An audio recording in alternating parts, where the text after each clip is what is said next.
صفحہ نمبر 81 آیت نمبر 71 سورة النساء۔ اعوذ باللہ من الشیطان الرجیم، بسم اللہ الرحمن الرحیم۔ یا ایہا الذین آمنوا خذوا حذرکم فانفروا ثبات او انفروا جمیعا۔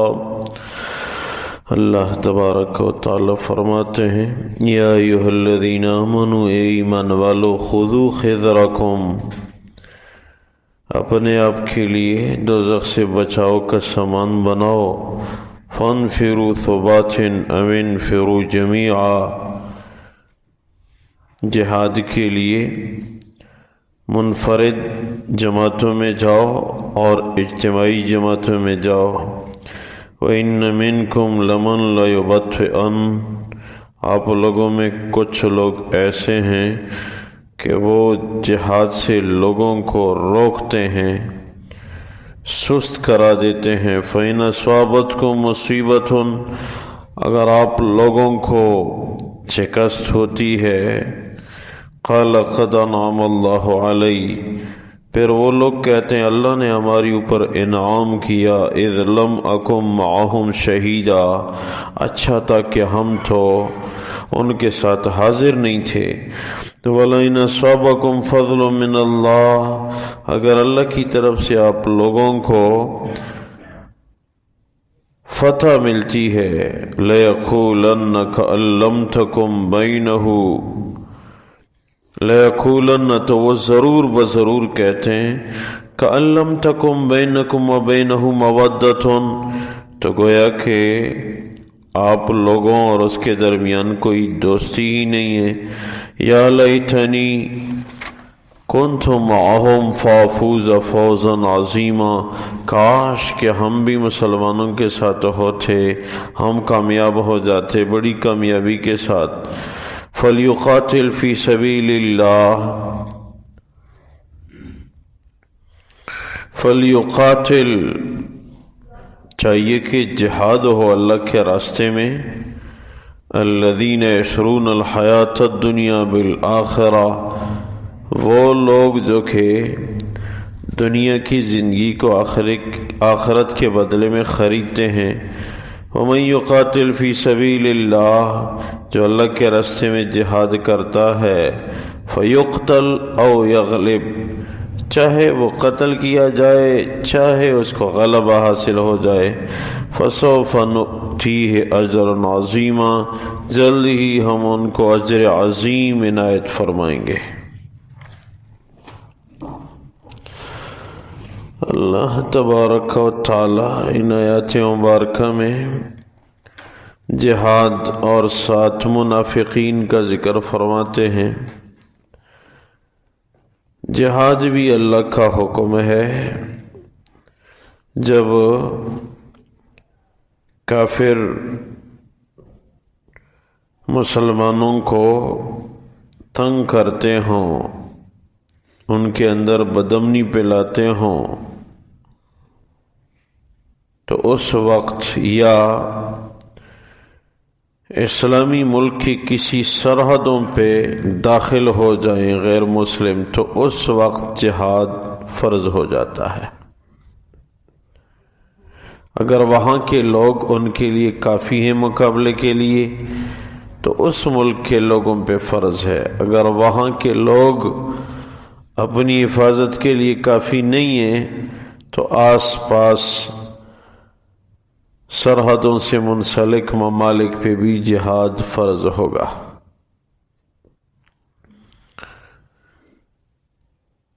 مجاہدین کے لیے کچھ مراعات بھی شریعت میں ہیں،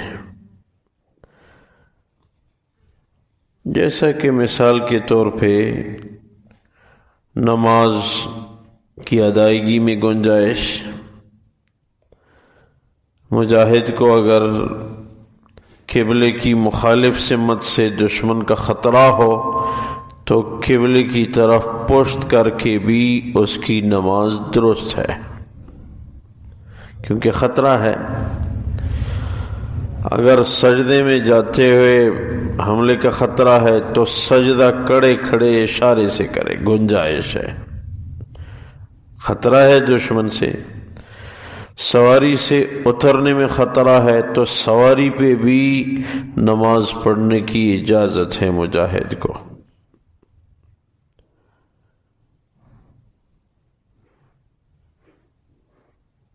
اسی طرح اگر کوئی نیک متقی ان کا امیر ہو اور سب مجاہد یہ خواہش کریں کہ ہم یہ نمازیں ان کے پیچھے پڑھیں، تو یہ بھی گنجائش ہے کہ دو جماعتیں بن کے وہ امام بن جائے اور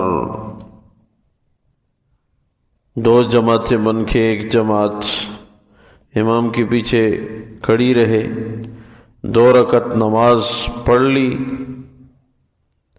عصر کی نماز فرض کی اگر پڑھنی ہے تو 2 رکعت نماز پڑھ کے یہ جماعت چلی جائے گی مورچے پہ، اور وہ جماعت آئے گی اس امام کے پیچھے 2 رکعت نماز پڑھے گی۔ امام سلام پھیر لے گا، یہ کھڑے ہو کے اپنی نماز مکمل کر لیں گے، اس کے بعد یہ مورچے پہ جائے گی اور وہ جماعت آئے گی، وہ اپنی 2 رکعت نماز پڑھے گی، امام نہیں ہوگا، لاحق کے حکم میں ہوں گے۔ ایسی صورت میں واضح رہے کہ قیام میں قرات نہیں ہوتی۔ جیسے مثال کے طور پر اگر امام مسافر ہے اور مقتدی مقیم ہے تو امام کی تو 2 رکعت نماز ہے، اس نے سلام پھیر دیا، تو اب جو مقتدی مقیم ہیں وہ تو کھڑے ہو جائیں گے 2 رکعت نماز کے لیے، کھڑے ہو کے ان کو قرات نہیں کرنی چاہیے، وہ صرف تھوڑی دیر کھڑے ہو کے رکوع میں جائیں گے، کیونکہ یہ حکماً امام کے ساتھ تو پہلے سے موجود تھے۔ قرات تو وہی کرتا ہے جو امام سے رہ جائے، یہ لوگ رہے نہیں تھے، تکبیر اولیٰ کے ساتھ شریک تھے۔ کبھی ایسے ہوتا ہے تو اس وقت پھر مقتدی کو قرات نہیں کرنی چاہیے، قیام فرض ہے، کھڑا ہو جائے کچھ دیر کے لیے، جتنی دیر میں کم سے کم 3 دفعہ آدمی سبحان ربی الاعلی یا سبحان اللہ یا سبحان ربی العظیم پڑھ سکے۔ اور احناف کا مسلک تو یہ بھی ہے کہ مسافر کے لیے بھی یہ گنجائش ہے کہ جس طرف رخ کرنا چاہے کرے۔ اگر سواری پہ سوار ہو کے جا رہا ہے مسافر تو جس طرف رخ کرے بیٹھے بیٹھے بھی اس کی نفلی نماز درست ہے۔ جیسے مثال کے طور پر کوئی آدمی یہاں سے پنڈی جا رہا ہے تو قبلے کی طرف پشت کر کے جا رہا ہے اور نفلی نماز بیٹھ کے جائز ہے، تو گاڑی کی سیٹ پاک ہے، نہ ہو تو اپنا کوئی رومال وغیرہ اس پہ بچھا دے، تو بیٹھے بیٹھے نفلی نمازیں یہ پڑھ سکتا ہے۔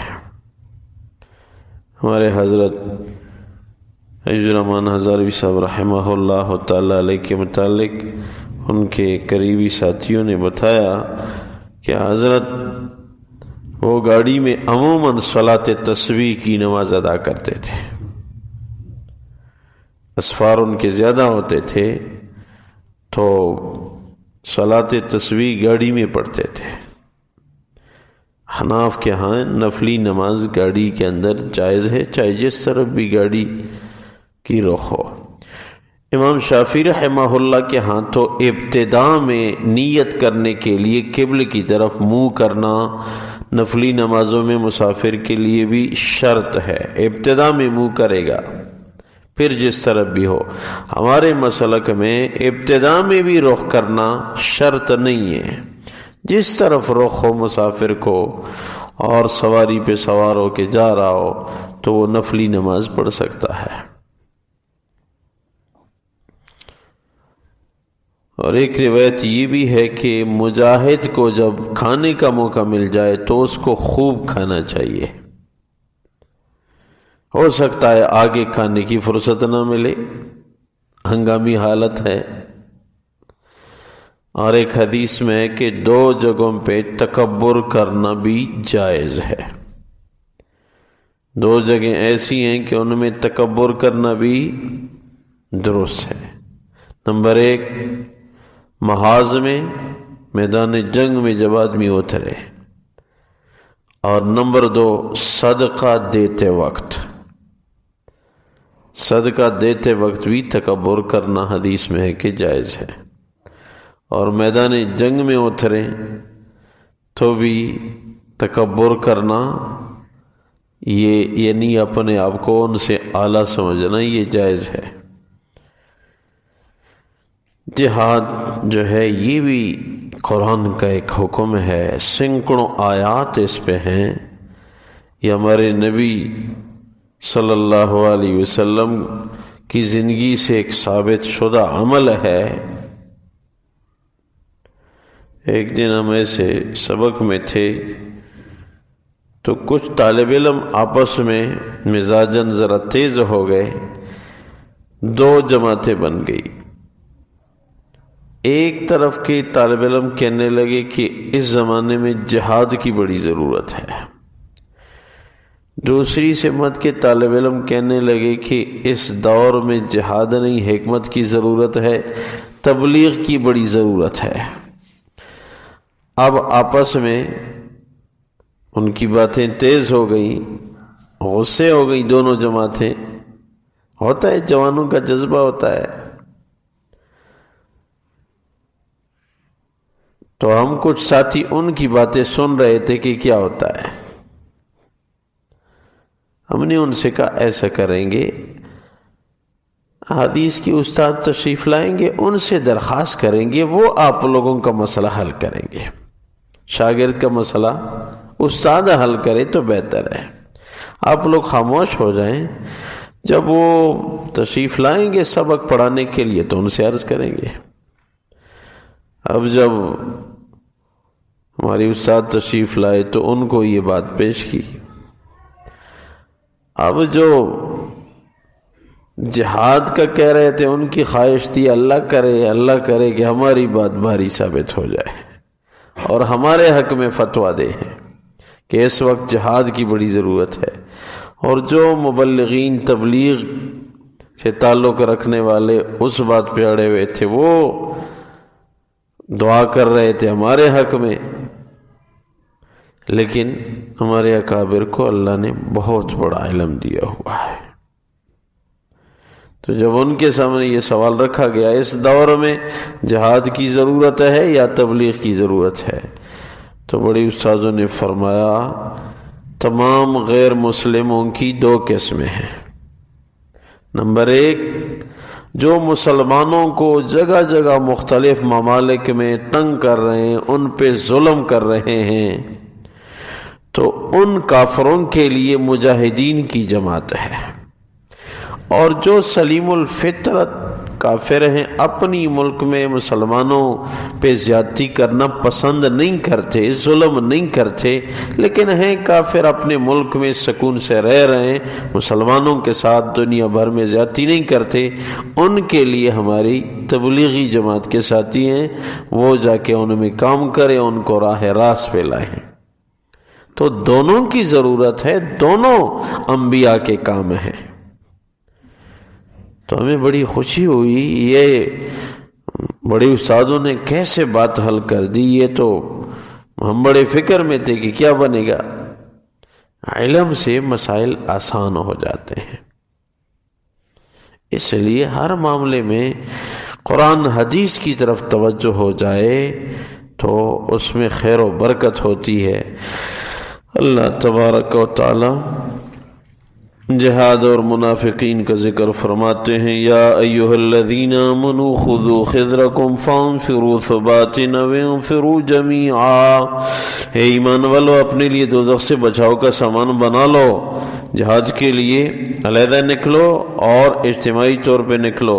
وَإِنَّ مِنْكُمْ لَمَنْ لَيُبَطِّئَنَّ، اور آپ لوگوں میں سے کچھ لوگ منافقین ایسے ہیں کہ وہ لوگوں کو سستی کا سبق دیتے ہیں۔ فَإِنْ أَصَابَتْكُمْ مُصِيبَةٌ، اگر تمہیں مصیبت پہنچتی ہے جنگ میں، قَالَ قَدْ أَنْعَمَ اللَّهُ عَلَيَّ، تو وہ کہتے ہیں کہ اللہ نے ہماری اوپر انعام کیا، اذ لم اکم معہم شہیدا، کہ ہم ان کے ساتھ حاضر نہ ہوتے ورنہ ہم بھی مر جاتے۔ وَلَئِنْ أَصَابَكُمْ فَضْلٌ مِّنَ اللَّهِ، اور اگر آپ لوگوں کو اللہ کا فضل یعنی فتح پہنچ جائے، لَيَقُولَنَّ كَأَن لَّمْ تَكُن بَيْنَكُمْ وَبَيْنَهُ مَوَدَّةٌ، تو ضرور کہیں گے وہ لوگ جن سے تمہارے درمیان اور ان کے درمیان واقعی کوئی محبت نہیں، وہ یہ کہیں گے، یا لیتنی کنت معہم فافوز فوزا عظیما، کاش کہ ہم ان کے ساتھ ہوتے، ہم بھی کامل کامیابی کے ساتھ کامیاب ہوتے، یعنی مال غنیمت ہمیں بھی مل جاتا۔ فَلْيُقَاتِلْ فِي سَبِيلِ اللَّهِ الَّذِينَ يَشْرُونَ الْحَيَاةَ الدُّنْيَا بِالْآخِرَةِ، چاہیے کہ جہاد کرے اللہ کے راستے میں وہ لوگ جو کہ دنیا کی زندگی کو اختیار کرتے ہیں آخرت کے مقابلے میں۔ وَمَن يُقَاتِلْ فِي سَبِيلِ اللَّهِ فَيُقْتَلْ أَوْ يَغْلِبْ فَسَوْفَ نُؤْتِيهِ أَجْرًا عَظِيمًا، جس نے اللہ کے راستے میں جہاد کیا، چاہے وہ شہید کیا گیا یا غالب آیا، دونوں حالتوں میں اللہ فرماتے ہم ان کو اجر عظیم عنایت فرمائیں گے۔ اے اللہ اپنی بارگاہ میں قبول فرما، خلوص الہیت نصیب فرما، مسلمان ممالک کی سرحدوں کی حفاظت فرمایا اللہ، کافروں کے مکر فریب سے وطن عزیز پاکستان، تمام اسلامی ممالک بالخصوص حرمین شریفین کی حفاظت فرما، مسلمانوں کو ایک بنا، یا اللہ اسلامی ممالک کی دفاعی انداز کو مزید مضبوط فرما، یا اللہ ہم سب کی مغفرت فرما، آخری خاتمہ بالخیر عنایت فرما۔ ربنا اغفر لی ولوالدی وللمؤمنین یوم یقوم الحساب برحمتک و کرمک یا رب۔